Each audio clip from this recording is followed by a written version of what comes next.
Vous voyez ce mec qui se régale au milieu de gens qui hurlent sur Fade Up?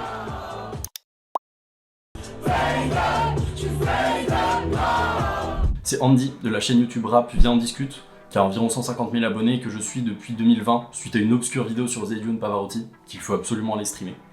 Et bah j'ai pu mixer pour un événement qu'il a organisé avec Le Rap en Mieux, un autre gros youtubeur rap, pour une soirée concept où on a mixé que du SCH et du Hamza. Un peu de tendresse, viens on se barre, le temps presse. Allez, je vous raconte tout ça et je vous emmène avec moi. On va commencer par la très classique première rubrique. Comment est-ce que j'ai pu mixer pour eux? En fait, je les suis tous les deux depuis 3-4 ans. Andy d'abord, je pense, et puis Le Rap en Mieux ensuite, Yanis de son prénom d'ailleurs, puisque j'accroche complètement à leurs goûts musicaux, et puis ils font des vidéos très quali, donc bon, forcément je recommande d'aller voir ça. Ah là, je poste un petit post qui va faire son boucan. Je le sais, je connais. Hein. Mais voilà, forcément, je me suis très vite retrouvé à m'abonner, à suivre régulièrement ce qu'il faisait, etc.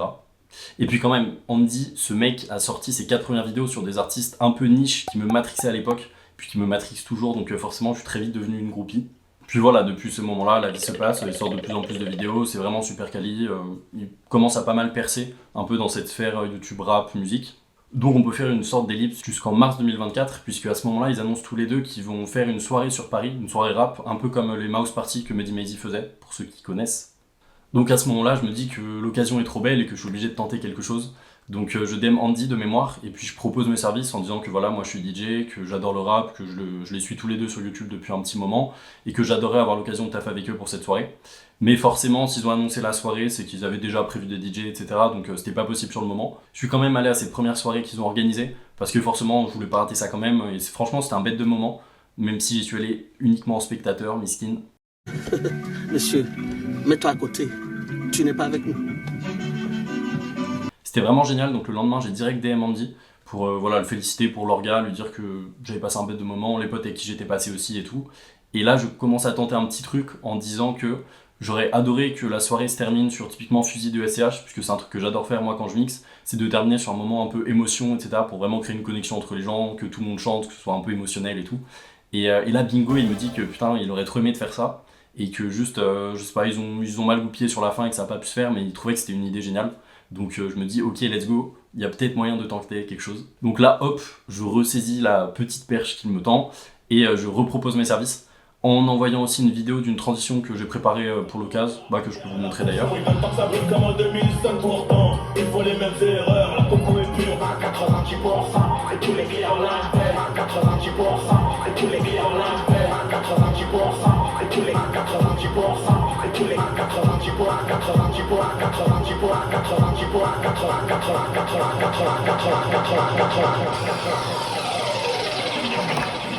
tout est sous la cagoule, tout est 9-3 empire, tout est. C'est beau quand même. Donc là je sais pas, il a kiffé la transition je crois, donc à partir de là ça s'est enchaîné assez vite. Il m'a pitché la soirée qu'il est en train d'organiser avec Yanis, du coup Le Rap en Mieux. Donc un peu le concept de mixer que du SCH et du Hamza pour une soirée un peu plus petite, donc genre 100-150 personnes. Et du coup moi je dis que forcément je suis trop partant, parce que je suis une groupie absolue de SCH, donc forcément j'étais en slip quand ils m'ont proposé de mixer pour ça. On discute un peu des détails, je signe un contrat, et après hop, globalement c'est plié, je vais pouvoir mixer pour une soirée de fou où il y aura uniquement du SCH et du Hamza. Et je vais rencontrer ces deux cracks en plus, Yanis et Andy. Big H, Big S. Ma conscience me dit que ces niggas mentaient. Ma monnaie prend la demain, je la reprendrai. Hey, fuck, j'fais la vie en moche et noyé dans la codeine. J'ai un cœur couleur et marathon. J'suis cool sur le macadam. Qu'est-ce qu'on fait pas pour les rallons? Des quartiers sud dans ces gars-là. Et maintenant, il faut que je vous raconte comment j'ai préparé la soirée. Malheureusement, a posteriori, fuck l'authenticité, parce que malheureusement, j'ai pas eu le temps de filmer sur le moment et tout, j'étais dans un maxi rush, donc c'était un peu la galère, donc je vous raconte ça a posteriori. Bref, voilà, rubrique préparation. Franchement, c'était hyper intéressant à aborder, parce que je crois que ça a globalement jamais été fait en France, ça reste très inédit de faire une soirée comme ça, à relativement grosse échelle, où on passe la musique que d'un ou de deux artistes. Donc j'étais trop content déjà d'avoir l'opportunité de faire ça. Et puis du coup à préparer c'était un bon challenge et c'était trop sympa. C'était plutôt facile pour SCH parce que comme je l'ai dit je suis vraiment une grosse groupie. J'ai regardé 3 fois la rediffusion de son Vélodrome en une semaine après que ça a été publié. Donc vraiment là je connaissais tous les sons, j'avais aucun souci. C'était un peu plus compliqué pour Hamza parce que je connaissais ses plus grands classiques, les gros feats, j'ai écouté quelques albums, etc. Mais j'étais pas allé aussi loin dans la discographie que pour SCH par exemple, donc j'étais loin de tout connaître, donc j'ai dû un peu plus creuser pour le coup. Donc comment est-ce que j'ai préparé ça? En fait, j'ai préparé un tableau dans lequel j'ai mis tous les sons de SCH et Hamza, genre vraiment tout, donc tous les feats, tous les freestyles, tous les sons de chaque album, etc. Donc ça a commencé à faire un beau paquet de sons. Et après, j'ai envoyé ça à Andy et Yanis et on a commencé à catégoriser les sons. Donc j'ai défini plusieurs catégories, donc classique. Si c'est un classique, typiquement A7 ou Fusil de SCH, Live d'Hamza, etc., c'est voilà, les sons les plus connus, qui sont vraiment, comme leur nom l'indique, des classiques de l'artiste. Instant classique, voilà. Commercial, pour les sons les plus connus, très dansants, que absolument tout le monde va connaître. Typiquement Bande Organisée pour SCH, voilà, c'est le commercial par excellence.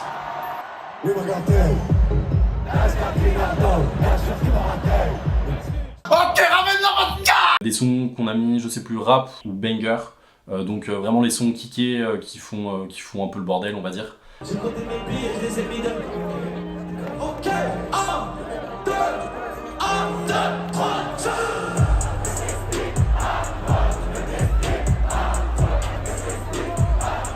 Et enfin les sons tristes.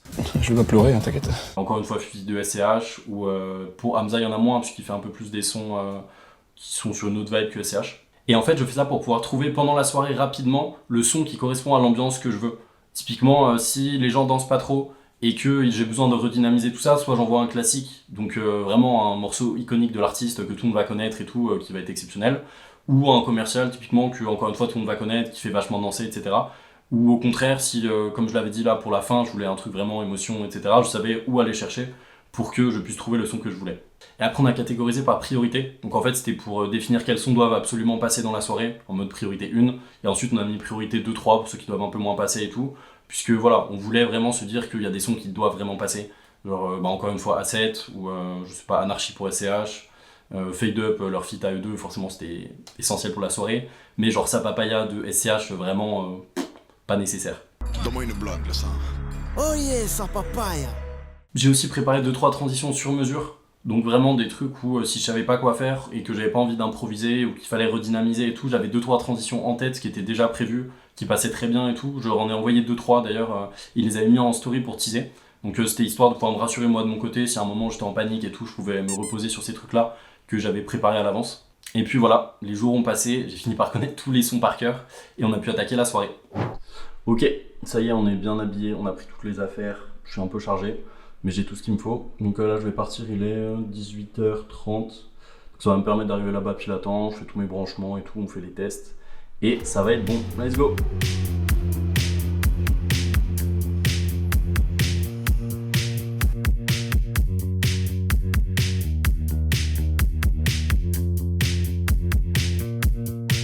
Comme si je sautais dans le feu, je vois les flammes au fond de ton regard.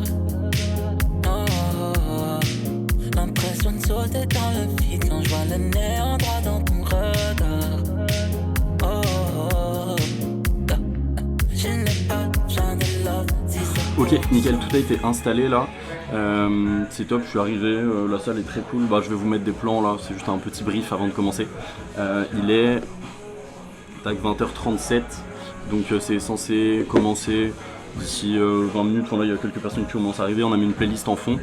Et en gros, là je suis dans l'espèce de loge qu'on a, donc on est genre 6-7, et du coup on est tous là-dedans, on peut être dans cette loge, on va faire un petit tour, je sais pas si ça va bien rendre. Bah voilà, globalement, on peut regarder un film si on le souhaite, on s'est mis un petit baby tout à l'heure, c'est top, et puis comme on fait, etc. Donc là ouais, dans 20 minutes ça va commencer et quelques, il y a un petit PNL en fond, je sais pas si vous entendez.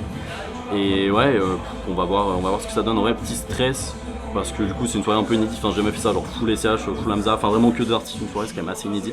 Donc ouais, on va voir ce que ça donne. En vrai je me suis bien préparé, c'est deux artistes que j'adore, ça devrait bien se passer quand même. Mais t'as le petit stress de potentiellement si là ça se passe bien, je peux avoir d'autres trucs avec eux et tout, donc voilà, faut assurer. Mais ils étaient hyper chill en vrai, donc ça va.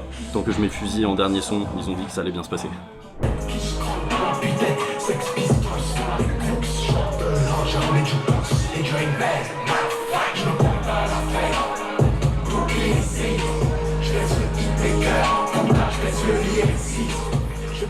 Les mauvais, je fais le truc. Même pas possible à appeler.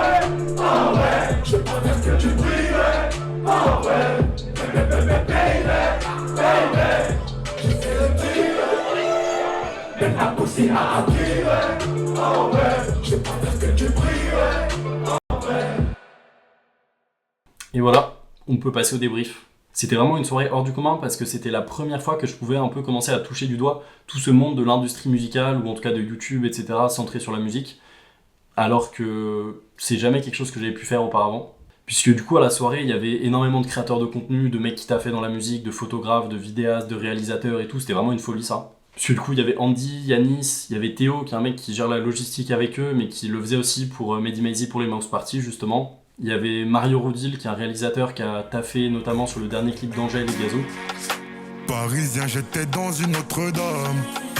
Déchiré, j'étais dans un autre état. Alors voilà, globalement il y a vraiment que du beau monde, des grosses légumes comme on dit. Et non pas le gratin de pommes de terre. Et puis en termes d'ambiance, c'était trop agréable parce que ça restait hyper authentique, hyper proche et tout. J'avais l'impression un peu de mixer dans un appart ou dans une maison. Enfin, c'est vraiment un contexte hyper différent d'une boîte. Et c'était trop agréable, genre tout le monde était là parce que franchement, ils étaient passionnés par la musique. On a pu passer des sons de niche qui seraient jamais passés dans une soirée normale. C'était vraiment trop satisfaisant en tant que fan de musique, fan de SCH et tout.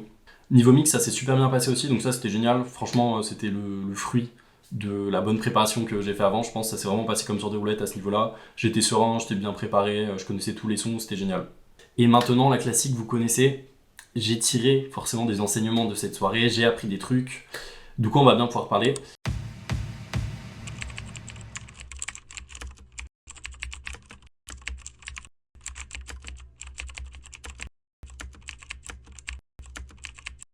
D'abord, j'ai envie de revenir sur comment j'ai dégoté cette soirée-là, puisque finalement, c'est un peu une ode à l'audace.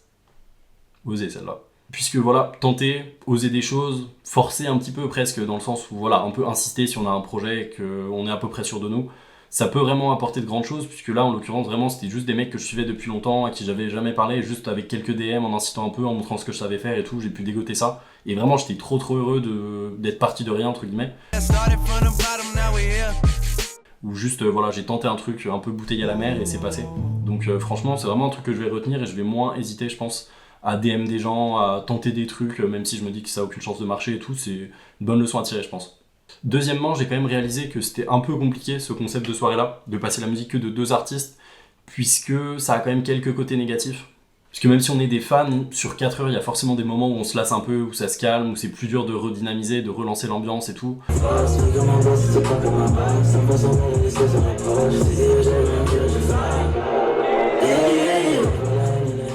Donc ça a quand même ses défauts, je dirais.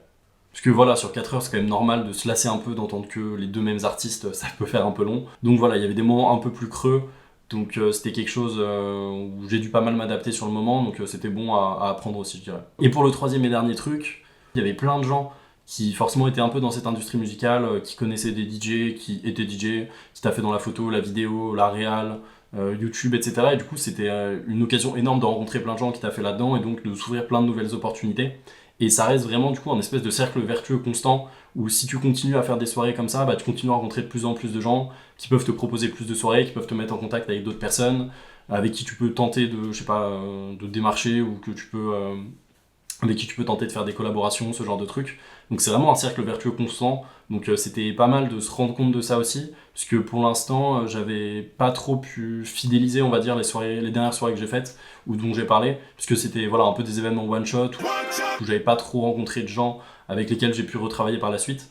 Alors que là, voilà, il y a vraiment pas mal d'occasions qui ont pu être saisies, donc ça c'était vraiment trop cool. Ce qui m'amène à la conclusion de cette vidéo-là, et forcément un petit teaser pour la suite comme d'habitude. Andy et Yanis ont été invités pour gérer la programmation d'une des 2 scènes d'un festival à Angers à la rentrée début septembre. Et comme la soirée là s'est super bien passée, ils m'ont proposé de mixer du coup pour cet événement-là le samedi soir. Donc premier festival pour ma part, franchement ça va être trop bien. Encore une fois je vais pouvoir tout filmer, donc je vais partir préparer tout ça parce que pour le coup il y a pas mal de taf encore. Et puis je vais pouvoir tout vous montrer.